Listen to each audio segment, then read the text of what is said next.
and we knew their strengths, and we did nothing to nullify them.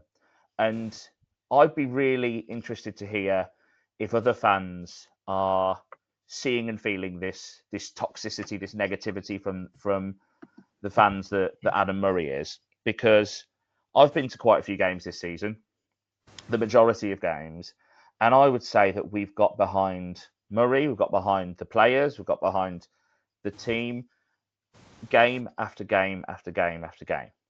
And I would argue that the negativity and the toxicity and the fear, as I said earlier, is being fueled by him keep talking about it and talking about it. And, you know, if you're trying to get someone to not worry about something, you know, if your child's having nightmares about a monster under the bed, you know, don't go through an encyclopedia of monsters. You know, it just seems so basic to me that if you come out and say, I've told them not to worry about it and not to listen to it, but then talk about it for 4 minutes, you know, all the negativity, and it's all, you know, it's caused by everyone around the club, and, you know, the club's going to implode. I mean, oh, come on, saying the club's going to implode.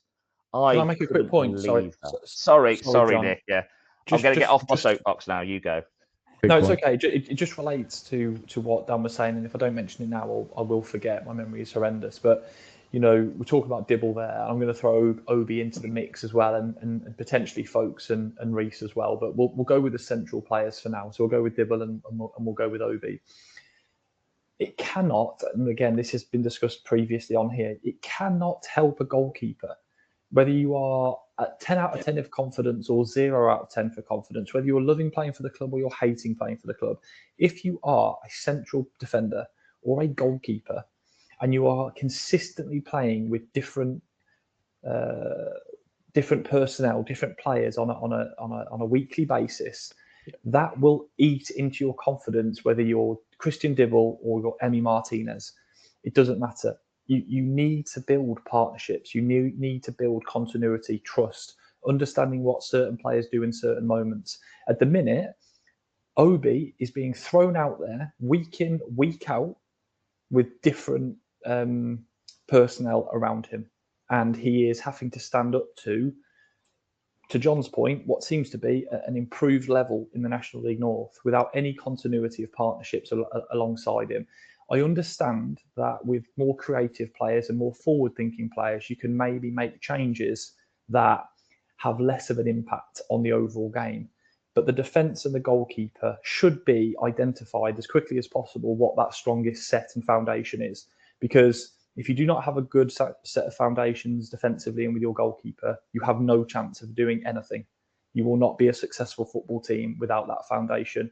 The second point I want to make around the game yesterday is we had what appeared to be no midfield at times. And I feel sorry for the defenders and the goalkeeper at times. And I am no tactical expert, but it felt like as soon as they passed the halfway line, it was attack v defence yesterday. And ultimately, you roll the dice if that's happening, okay? And their players on the day performed. Our players probably didn't perform to the level they would like to. So man for man, they got beaten enough times to concede 5 goals at home, our worst defeat for 15 or 16 years.